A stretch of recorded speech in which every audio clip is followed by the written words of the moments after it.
प्यारी साथ संगत जी, आप सभी को मेरा प्यार भरा धन कृपाल। आज हम बात करेंगे रूहानियत खरीदी नहीं जा सकती। जब भी हम कहीं कुछ लेने के लिए जाते हैं तो उसके लिए हमें कुछ ना कुछ मूल्य देना पड़ता है। अगर आपको अपने लिए कमीज खरीदनी हो तो आपको कुछ पैसे देने पड़ेंगे। कुछ और खरीदना हो, कुछ लेना हो तो उसके लिए आपको कुछ ना कुछ देना ही पड़ता है। जब हम जिंदगी जीते हैं तो छोटी सी उम्र में हमें यह समझ आना शुरू हो जाता है कि यह चीज़ इतने रुपयों की है और यह इतने की है, और इंसान को आदत पड़ जाती है कि हम कुछ पैसे खर्च करके ही सब कुछ पा सकते हैं। जब हम रूहानियत के रास्ते पर कदम उठाते हैं तब कई बार हम सोचते हैं कि शायद इसी तरीके से हम आध्यात्म के रास्ते पर कुछ भी पा सकेंगे। गुरु प्यारी साथ संगत जी, आज ये बात हम एक साखी के जरिए जानेंगे।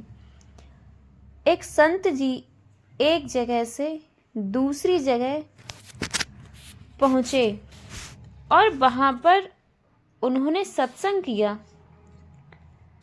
सत्संग सुनने के लिए बहुत से भाई बहन वहाँ पर आए। वे थोड़े दिन वहाँ रहे तो उनकी बहुत चर्चा होने लगी। संत जी ने लोगों को ध्यान पर बिठाया, उनको नाम की देन दी तो उनका ध्यान टिकना शुरू हो गया। वे सभी लोग जिनको नाम की दीक्षा मिली थी, वे सभी मस्ती के आलम में जीना शुरू हो गए।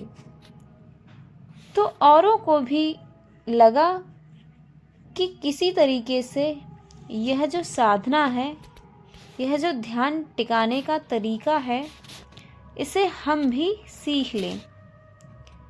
गुरु प्यारी साथ संगत जी, थोड़े ही दिनों में जो वहाँ का राजा था उसे भी पता चला कि एक संत जी आए हुए हैं और वे सभी को साधना पर बिठाते हैं। उसने सुन रखा था कि ये लोग बड़ी मस्ती में रहते हैं, तो उसने सोचा कि क्यों ना मैं भी जाकर अपने लिए थोड़ी साधना खरीद लूं। अपने रथ में बैठकर वह राजा संत जी के पास पहुंच गया।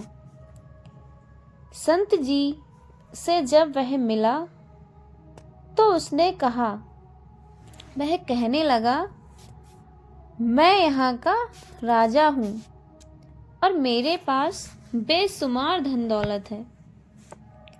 फला फला चीज़ें मेरे पास हैं। मैंने सुना है कि आप साधना देते हो। आप मुझे साधना देने के कितने पैसे लेंगे? तो संत जी ने जब यह सुना तो संत जी ने उन्हें मन ही मन हंसी आई। संत जी मन ही मन में हंसने लगे, लेकिन वे चुपचाप उसकी बातें सुनते रहे और कोई जवाब नहीं दिया। जब कोई जवाब नहीं दिया तो राजा ने सोचा कि शायद ये मेरे से और पैसे लेना चाह रहे हैं। तो राजा ने संत जी से कहा, ठीक है, मेरे पास 1000 असरफियाँ हैं, जो मैं आपको दे दूँगा। अगर वे कम पड़े तो मैं आपको और भी देने को तैयार हूँ। आप मुझे भी वही मस्ती, वही साधना दीजिएगा जो इन सबको मिल रही है। यह सब राजा ने संत जी से कहा। जब वह इतना कुछ कह चुका तो संत जी ने राजा से कहा, आपको साधना चाहिए? राजा ने कहा, हाँ। संत जी ने कहा, आपके राज्य में एक बड़ा गरीब आदमी है, उसको मैंने साधना दी है। आप उसके पास जाओ, उसे पैसों की बहुत ज़रूरत है। आप जाकर उससे साधना खरीद लो। राजा बड़ा खुश हुआ, बोला, ठीक है, मैं वहीं से जाकर खरीद लूँगा। गुरु प्यारी साध संगत जी, राजा अपने रथ पर चढ़कर उस गरीब आदमी के घर तक पहुंच गया। जब गरीब आदमी के घर पर राजा का रथ रुका तो वह गरीब आदमी बड़ा घबरा गया।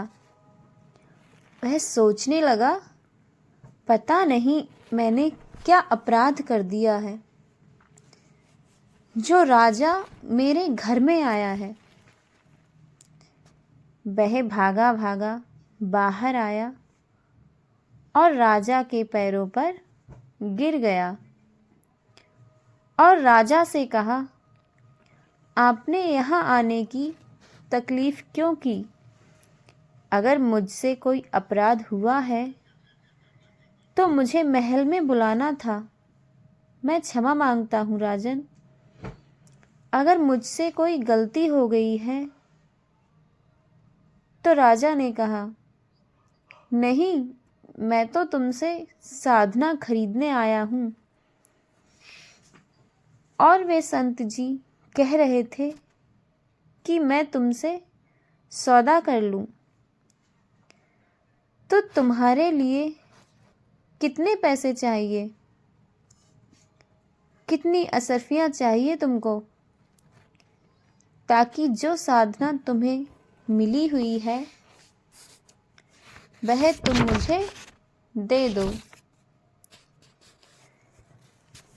ऐसा सुनते ही उस आदमी की समझ में आया कि राजा तो कुछ और बात कर रहा है, मैं बेकार में कुछ और ही समझ रहा था।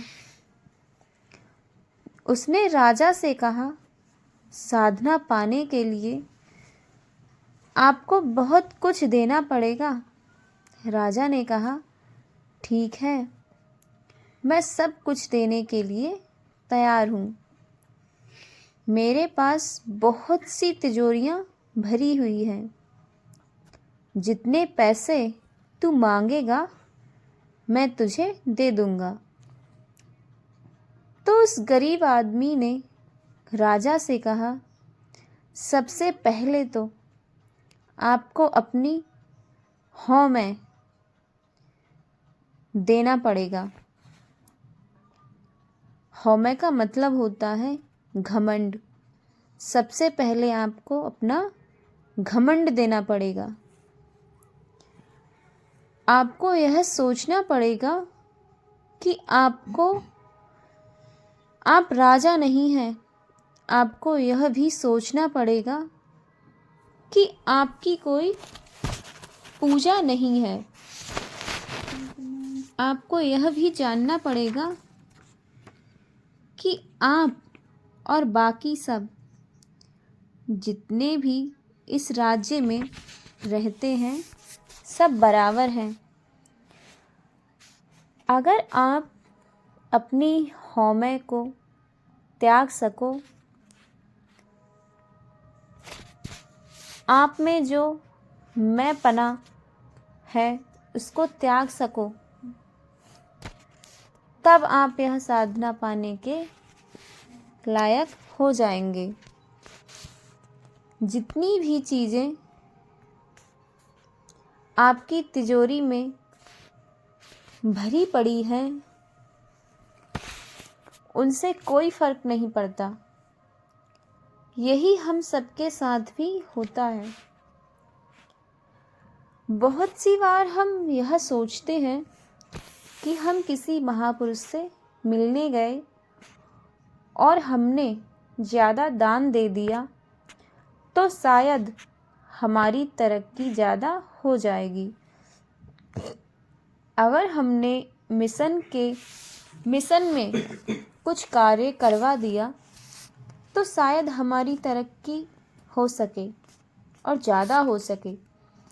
लेकिन रूहानियत का रास्ता खरीदा नहीं जा सकता है। गुरु प्यारी साध संगत जी संत कृपाल सिंह जी महाराज फरमाते थे, spirituality can not be bought and it can not be taught, it needs to be caught from someone who is one with God. यानी रूहानियत का रास्ता ना तो खरीदा जा सकता है ना ही सीखा जा सकता है। यह नहीं कि किताबें पढ़ी और इसे भी सीख लिया। यह रास्ता पकड़ने के लिए बहुत कुछ करना पड़ता है, बहुत कुछ त्यागना भी पड़ता है। यह पकड़ने का रास्ता है। किसे पकड़ना है? शब्द को, जो कि कण कण में समाया हुआ है। शब्द जिसके जरिए हमारा मिलाप परमात्मा से हो सकता है। शब्द जो हम सबके भीतर होते हुए भी हमसे दूर है, और उस शब्द को पकड़ने के लिए किसी महापुरुष की दया चाहिए। जब उनकी तवज्जो हम पर पड़ती है तब यह 10वां द्वार खुलता है और हम शब्द का अनुभव करना शुरू कर देते हैं। गुरु प्यारी साध संगत जी, जब उस शब्द का अनुभव हम करते हैं तो हम इस शरीर से ऊपर उठना शुरू हो जाते हैं और हमारे कदम प्रभु की ओर बढ़ने शुरू हो जाते हैं। प्रभु को पाने के लिए किसी भी धन या दौलत की ज़रूरत नहीं होती है। इसीलिए अभ्यास के तरीके में किसी बाहरी साधन की ज़रूरत नहीं होती। इस शरीर में वह सब कुछ है जो हमें प्रभु को पाने के लिए चाहिए, जिसके द्वारा हम इस शरीर से ऊपर उठ पाते हैं और असलियत को जान सकते हैं। अगर हम यह जान गए कि हम शरीर नहीं हैं, उस शरीर में बसी हुई आत्मा है, तो हम सब आत्मा का अनुभव कर सकते हैं। वह हमसे भिन्न नहीं, अलग नहीं, बल्कि हमारे को जान दे रही है। जैसे आँखों से हम बाहर की चीज़ें देखते हैं, ऐसे ही अंदरूनी आँख से हम अंदर की दुनिया में जा सकते हैं। जैसे कानों से बाहर की आवाज़ें सुनते हैं, ऐसे ही हम अंदरूनी कान से प्रभु के शब्द का अनुभव कर सकते हैं।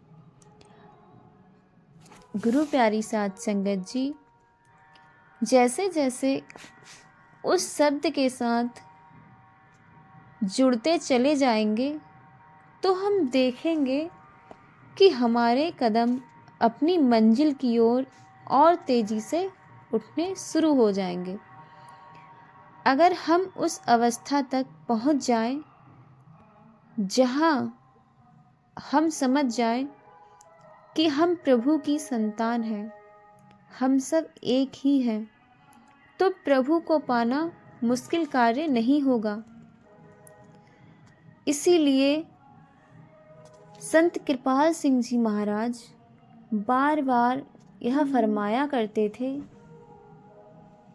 एक बनो नेक बनो, यानी नेकी का रास्ता इख्तियार करो ताकि आप प्रभु के साथ एकता पा सको। अगर प्रभु के साथ एकता पानी है तो सदाचार की ज़िंदगी होनी चाहिए। सद्गुणों को अपनी ज़िंदगी में अनुभव करने के रोज़ाना हमें बहुत से मौके मिलते हैं। जब ऐसी चीज़ें होती हैं जो हमारी मर्ज़ी के बिना होती हैं तो हम उनमें कैसे प्रतिक्रिया करते हैं, कैसे रिएक्ट करते हैं? क्या हम गुस्से में आ जाते हैं? अगर हाँ, तो फिर हमने नम्रता को छोड़ दिया। अगर उस स्थिति में हम प्यार से निपटते हैं तो फिर हमारी ज़िंदगी बेहतर होती रहती है। औरों की ज़िंदगी भी बेहतर होनी शुरू हो जाती है। अगर हमें लगे कि किसी ने गलती की है तो उसे माफ़ करके भूल जाएं और दया भाव से जीने लगें। उस किस्म की ज़िंदगी जिएंगे तो हम देखेंगे कि हमारी ज़िंदगी भी आसान हो जाएगी, औरों की भी आसान होगी। तो सद्गुणों को हम जिंदगी में हर क्षण हर पल ढाल सकते हैं। हमारी ज़िंदगी में जो भी प्रतिक्रिया होती है, औरों के साथ जो संपर्क होते हैं, वे अपने आप को सुधारने के मौके होते हैं। और उन मौक़ों से हम क्या सीखते हैं, कैसी प्रतिक्रिया करते हैं, हम कैसे रिएक्ट करते हैं, उसी किस्म की ज़िंदगी इंसान की बननी शुरू हो जाती है। वे इंसान जो एक सच्ची सुखी ज़िंदगी जीने लगते हैं, वही अपनी मंजिल तक पहुंच पाते हैं। गुरु प्यारी साध संगत जी, आज हमने बात की कि रूहानियत को ख़रीदा नहीं जा सकता। इसी के साथ आज की साखी और सत्संग समाप्त होता है। फिर मिलेंगे हम अगली वीडियो में एक नई साखी के साथ। तब तक के लिए आप सभी को एक बार फिर मेरा प्यार भरा धन कृपाल।